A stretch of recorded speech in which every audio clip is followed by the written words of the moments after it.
Mencari arsitek itu sulit apabila kita akan membangun public building. Berbeda kebiasaan arsitek yang sering membangun mall dengan apartemen. Berbeda juga dengan mixed use building dibandingkan dengan office building. Semua punya keahlian masing-masing. Rumus membangun gedung publik adalah semurah-murahnya material, sehandal-handalnya mutu struktur, dan civil work-nya. Karena kurang dari 5 tahun harus ada hal yang dirubah. Baik fasadnya, ataupun lobbynya, atau diubah entrance-nya, dan lain sebagainya. Ini agar pelanggan tidak bosan dan melihat itu lagi. Akhirnya pilihan saya jatuh pada arsitek muda berusia 33 tahun dari Muats, Indonesia. Alasannya sederhana, mereka baru sekali mendesain hotel, baru 2 kali mendesain public building, namun 5 kali membangun rumah sakit. Mereka desain dan sudah berdiri. Kita semua tahu secara sistem rumah sakit punya standar gedung 1 level lebih tinggi dibandingkan hotel. Kalau penampilan mungkin hotel lebih mewah, namun masalah limbah, sistem udara, jalur listrik,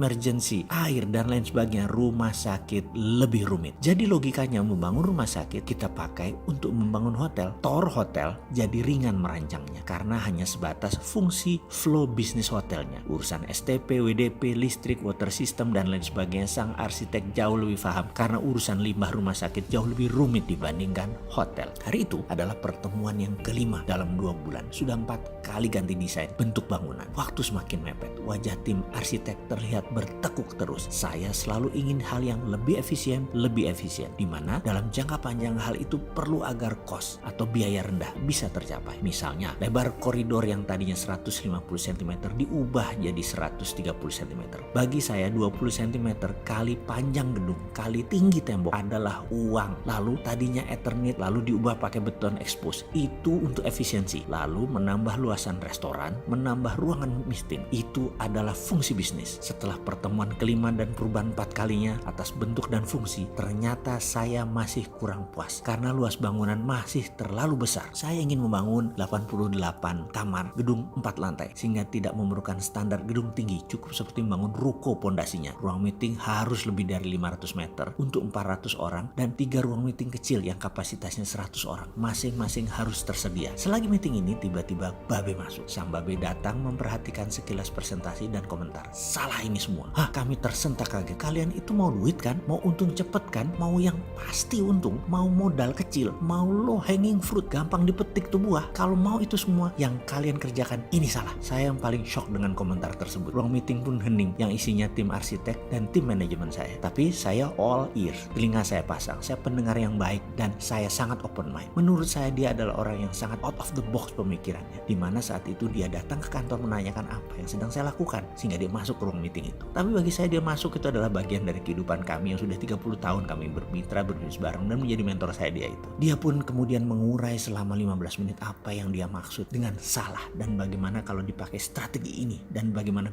bisnis modelnya adalah ini. Kami di ruangan itu mengangguk dan saya dalam hati terkagum juga dengan apa yang dikatakan tersebut. Masuk akal, sederhana, dan low hanging fruit. Ada yang mau tahu detailnya? Segera setelah video ini.